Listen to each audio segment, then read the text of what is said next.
apabila dibaca sebanyak 100 kali, orang yang sakit akan sembuh selama 3 hari dengan izin Allah. Mendermalah kepada anak-anak yatim melalui SMS.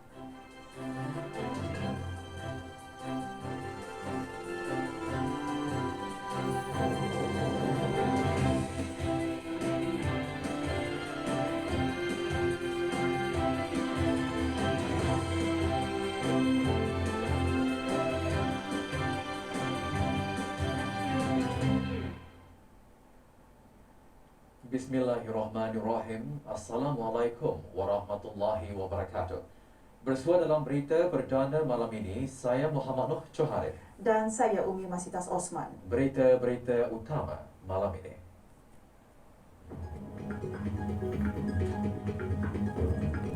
Duli Yang Teramat Mulia Paduka Seri Penyiaran Muda Abdul Malik berkenan berangkat ke Majlis Khatam Al-Quran Yayasan Sultan Haji Hassan Al-Bolkiah.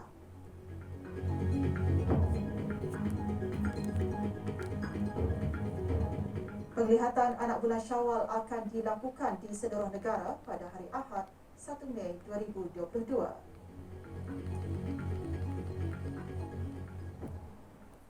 Menteri Pertahanan Kedua selaku pengerusi Lembaga Pengarah Yayasan Yang Berhormat Datuk Seri Setia Dr. Haji Awang Muhammad Isham bin Haji Jaafar, Menteri Kesihatan selaku Timbalan Pengerusi Lembaga Pengarah Yayasan, dan Awang Ahmad Jeffrey bin Abdul Rahman, Penolong Pengarah Urusan Agensi Pelaburan Brunei selaku Pemangku Pengarah Urus Yayasan.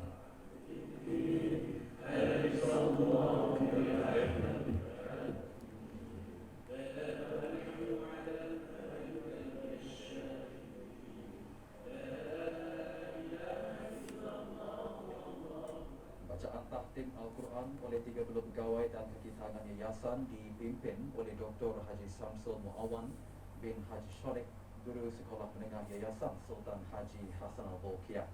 Doa khatam dan doa selamat dibacakan oleh Yang Dimuliakan Penerang Kaya Paduka Setia Raja Datuk Paduka Seri Setia Haji Awang Suhaili bin Haji Muhyiddin. Hakim-hakim syar'i dan para pegawai mahkamah-mahkamah syariah, Jabatan Kehakiman Negara, Jabatan Perdana Menteri bersama pegawai-pegawai dari Kementerian Hal Ehwal Agama, Jabatan Ukur, Kementerian Pembangunan dan Jabatan Mufti Kerajaan akan berada di tempat-tempat yang ditetapkan untuk meruqyah.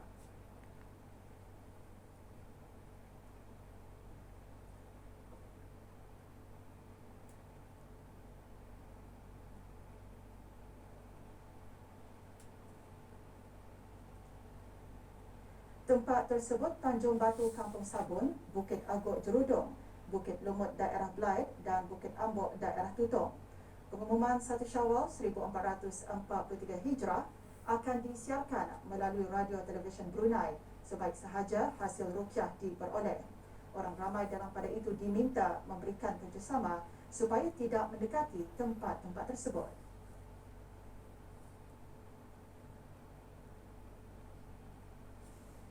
1,300 dos vaksin telah diberikan kepada kanak-kanak berumur 5 hingga 11 tahun pada 25 April 2022 yang membawa kepada jumlah keseluruhan pemberian vaksin dos pertama kepada 17,506 dos iaitu 40.8%. Menteri Kesihatan mengumumkan perkara itu semasa sidang media situasi terkini jangkitan COVID-19 di Dewan Al-Afiah Kementerian Kesihatan. Yang Berhormat Datuk Seri Setia Dr. Haji Awang Muhammad Isham bin Haji Jaafar juga mengumumkan sebahagian daripada kanak-kanak dalam kumpulan umur tersebut juga menerima dos kedua vaksin berkenaan. Sebanyak 169 dos diberikan meliputi 0.4% kanak-kanak. Dalam pada itu, liputan bagi penduduk negara ini yang telah menerima 3 dos vaksin adalah kekal pada kadar 64.4%. Banyak 136 kes baru telah dilaporkan, iaitu 118 kes hasil ujian ART dan 18 adalah hasil dari 597 ujian makmal RT-PCR yang telah dilakukan. Oleh itu, jumlah keseluruhan kes yang dilaporkan di negara Brunei Darussalam setakat ini ialah 141,405 kes. Intensif ataupun ICU Manakala satu kes sedang berada di kategori 4, yakni mereka memerlukan bantuan oksigen dan di bawah pemantauan rapi. Sebanyak 197 kes telah disahkan sembuh yang membawa jumlah kes yang sembuh kepada 140,249 kes. Jumlah kes aktif pula ialah sebanyak 938 kes, iaitu 22 kes sedang dirawat di hospital manakala 916 sedang menjalani pengasingan diri di rumah. Maklumat bagi pengeksport, pengimport dan pembeli dari luar negara boleh didapati dari laman sesawang Brunei Trade. Ikuti bahan beritanya selepas ini bersama dengan bahan berita lainnya. Ia tidak boleh diambil ringan selama mana virus ini masih wujud di permukaan bumi. Dengan mengambil kira situasi yang ada sambil menerima hakikat kehidupan cara baru, maka sudah tiba masanya untuk kita melangkah setapak ke hadapan. Kita bertawakal kepadanya dalam mendukung dan mematuhi usaha-usaha kerajaan. Langkah berjaga-jaga masih sahaja diperlukan dengan amalan-amalan yang selama ini kita laksanakan, yaitu sembahyang hajat, membaca Al-Quran, berselawat, berdoa dan berzikir, memohonkan rahmat Allah untuk membebaskan Brunei Darussalam dari wabak coronavirus. Kita janganlah lupa terhadap mereka yang telah pergi buat selama-lamanya. Marilah kita berdoa memohon kepada Allah Subhanahu wa taala semoga keputusan untuk beralih kepada fasa endemik ini mendapat keberkatan serta segala perancangan dipermudahkan dan berjaya. Amin ya rabbal alamin. Bersempena dengan sambutan World Quran Hour, Jawatankuasa Takmir Masjid Rashidah Sa'datul Bolkiah, Kampung Sungai Akar, petang tadi menganjurkan majlis ke arah menjiwai Al-Quran bagi mendukung hasrat negara untuk menjadikan negara Brunei Darussalam sebagai sebuah negara zikir.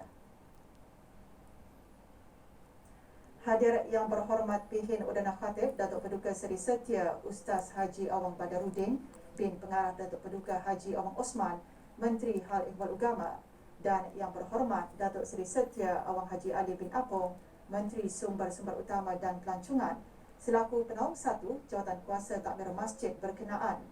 Pengisian majlis membaca surah As-Sajdah bertepatan dengan tema World Quran Hour, iaitu dunia bersujud dalam mencapai matlamat dunia berbudi dan penyayang.